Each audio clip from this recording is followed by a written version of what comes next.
Hello and welcome.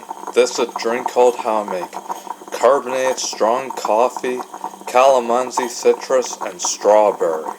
First thing you gotta do is you open up this Calamansi and citrus and strawberry carbonated water and you pour it halfway into this mug.